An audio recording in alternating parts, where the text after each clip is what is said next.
Botafogo e Flamengo. Sejam todos muito bem-vindos a mais um vídeo top. Eu trago para você as últimas informações do clássico carioca pelo Campeonato Brasileiro. Eu trago para você a galera da Sport TV e também a galera da UOL Sport trazendo as últimas informações a respeito do Flamengo e do Botafogo. E você, torcedor, que clicou nesse vídeo, não esqueça de deixar o seu like e, se gostar, se inscreva também no nosso canal e não esqueça de ativar aí o sininho, tá?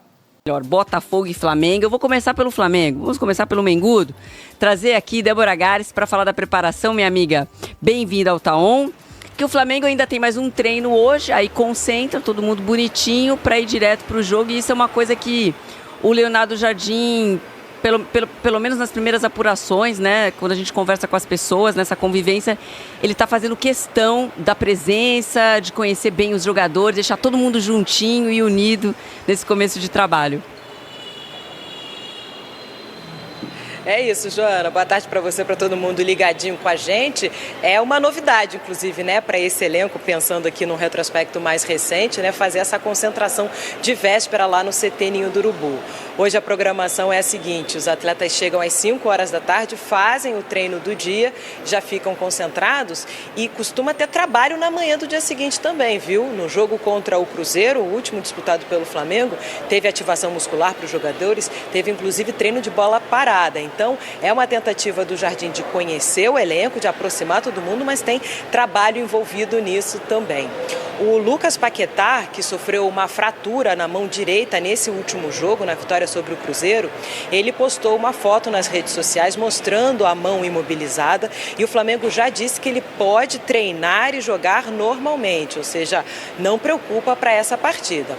Mas a gente tem a expectativa de que o Leonardo Jardim promova algumas mudanças, assim, dê uma rodagem no time por conta da sequência de jogos. Ele falava sobre isso depois da vitória sobre o Cruzeiro lá no Maracanã, esse desgaste. E aí o que a gente pensa? Nomes como o Vitão, o Ayrton Lucas, o Danilo, que não começaram entre os titulares, talvez tenham essa chance de começar jogando nesse clássico de amanhã. Já o Bruno Henrique, por exemplo, fora, tratando ainda uma pubalgia.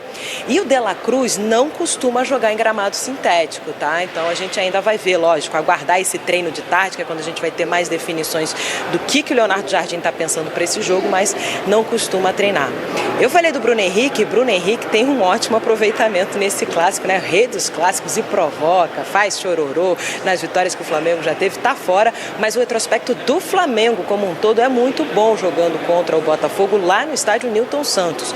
Nos últimos 10 jogos, envolvendo todas as competições, foram 9 vitórias do Flamengo e uma derrota lá no Newton Santos. O torcedor até brinca que o tapetinho é rubro-negro.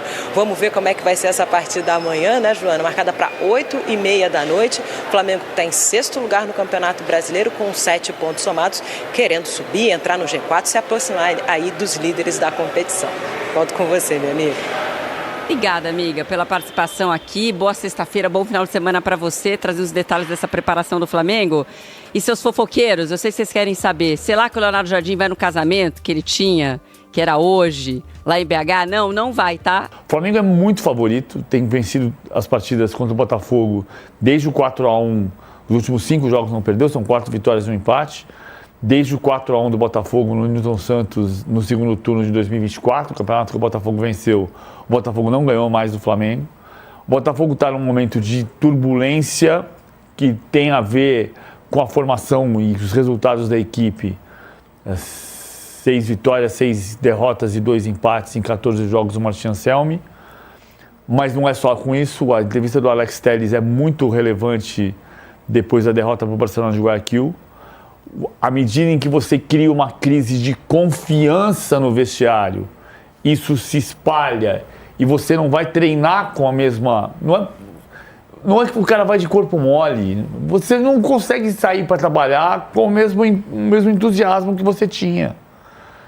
Isso justifica? Não. O Botafogo não tem um elenco do mesmo tamanho que o Flamengo tem e não tem o elenco do mesmo tamanho que o Botafogo tinha. O Flamengo está melhor. O Flamengo também não é naquela linha do que eu falei agora há pouco, não tem ninguém jogando bem. O Flamengo jogou um Fla-Flu em nível inferior ao que ele pode jogar, jogou contra o Cruzeiro uma boa partida, mas não é um time que você tem confiança que vai jogar bem, no jogo seguinte bem, no terceiro jogo bem, no quarto jogo bem. Tem que jogar bem contra o Botafogo pela fragilidade do Botafogo e ganhar o jogo no Newton Santos.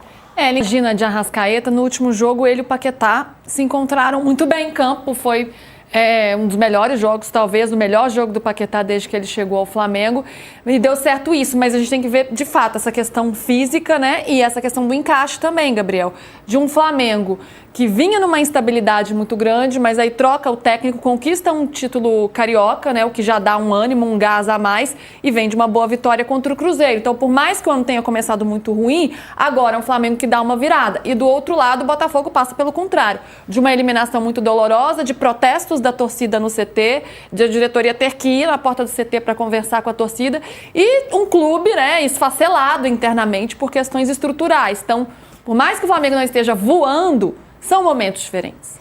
Então, esse Flamengo tá, assim, achando a fórmula, né? Então, obviamente, ainda é um início de trabalho, mas acho que o clima está muito mais leve, conseguiram resultados, o que muda muito o astral. E o próprio Jardim ele vai ter um benefício agora, que é um certo privilégio você poder rodar esses 11 iniciais mantendo o nível. No Cruzeiro, ele deu ênfase total ali no Campeonato Brasileiro, em dado momento ele larga a Sul-Americana, acho que foi depois do jogo contra o Runa, Mushuc Runa, né, que era o que perdeu no adversário. Então ele largou aí totalmente a Sul-Americana, teve um privilégio na Copa do Brasil também, que foram os adversários, ele pôde ainda dosar, e aí usou um time ali de forma contínua no Campeonato Brasileiro, teve poucas lesões, e aí ele conseguiu manter uma boa campanha. Isso no Flamengo, ele pode dar ênfase em outras frentes, porque ele tem time para tal. Sobre o Botafogo, muito relevante, né, o que falou o Telles, como falou o PVC, de fato, assim, mostra muito como você tem uma ruptura no seu discurso de vestiário, né, e o Textor derrete no Botafogo, o Textor campeão da Copa do Brasil, enfim, Copa Libertadores do Campeonato Brasileiro, né, Copa do Brasil ele não ganhou, é um Textor que era ovacionado pelo torcedor, né, tinha até uma faixa, uma bandeira, obrigado por mudar nossa história, esse era o Textor. Hoje o Textor é o cara que é xingado no estádio. Então, assim, ele mudou muito diante do que ele vem fazendo esse ano. E eu sempre lembro o seguinte, tem uma crise fora de campo, mas em campo também tem muita lacuna. O 9 do Botafogo na Libertadores é um ponta improvisado, que é o Matheus Martins. Ele não é 9. Ele não é um cara que tem faro de gol. Ele tá jogando assim, porque o Arthur Cabral tá sendo algo assim, completamente fora de cogitação do Botafogo, né? Então, falta opção de fato para esse elenco. Acho que é um time mal montado e o Anselmi chega, não acho que seja um técnico também esplendoroso, né? Não acho que seja um técnico excepcional, mas é um técnico que não tem culpa, né, do que foi dado para ele de opções. Ele não tem camisa 9, gente, é um fato. Faltou gol pro Botafogo, ele não tem quem faça gol. Simples assim, né? Fez muita falta nesse jogo, né? Às vezes você via a bola ali rondando a área e não tinha alguém para jogar para frente, para mandar para a rede. E aí uma lacuna na função do centroavante e também no gol, né? Porque Neto não funcionou, Léo Link também não. Outra falha, então tem problemas em campo esse Botafogo, fora e dentro de campo. Não é uma fase fácil aí do Fogão. Igor, obrigada, viu? Bom trabalho para você aí nessa sexta-feira. Até semana. Você viu aí as últimas informações a respeito desse grande clássico aí pelo Campeonato Brasileiro. Na sua opinião, quem vai ganhar esses 3 pontos? Deixe um comentário dizendo aí o seu placar, deixe o seu like e também se inscreva em nosso canal.